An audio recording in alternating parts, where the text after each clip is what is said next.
The International Space Station crew members, as we've seen, have been working on a variety of experiments that are focused on the human body today. But the space station is also a test bed for new technologies. Today we can learn a little bit more about an ongoing technology investigation that could help us when traveling much deeper into space.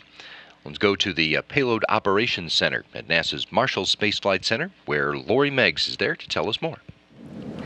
Learning ways to filter and renew cabin air is one of the objectives of the Amine Swingbed payload.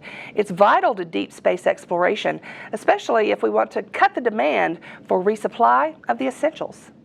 Amine Swingbed is a technology demonstration of a carbon dioxide and water removal system. It's the baseline technology for the Orion program for what they want to use to control carbon dioxide humidity levels on the spacecraft. We're testing it out on the space station to see how well it performs in the microgravity environment, but also to understand from the ground what it takes to operate a payload.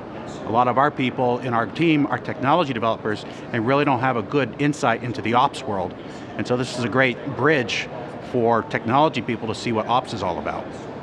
So how does it work? So the way that it works is cabin air is forced through our swing bed. There's a bed A and a bed B, and this filled with sorbent media, and the cabin air contains carbon dioxide and humidity.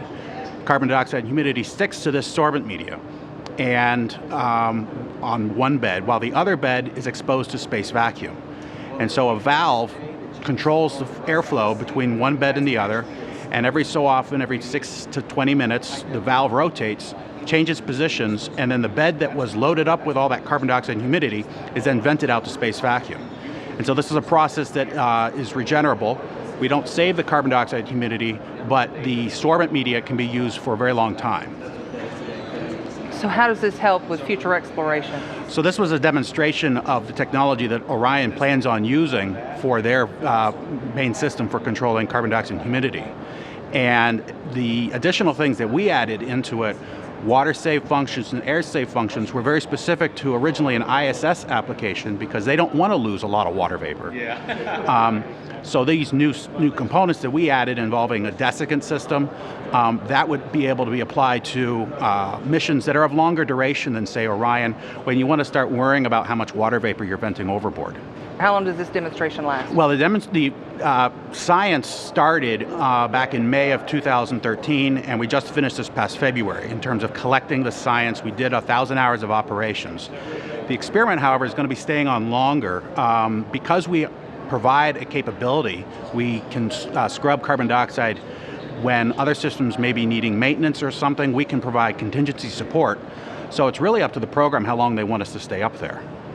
Did any of the work in Huntsville at the Payload Operations Integration Center, did you work with them any? Very closely. And I think one of the things they started doing recently was dedicating a team just for our payload. So rather than a payload operations manager working over a variety of payloads, we had one particular payload operator or operations manager that was for us, as well as they helped write all of our procedures to turn them into the official format that they need to be.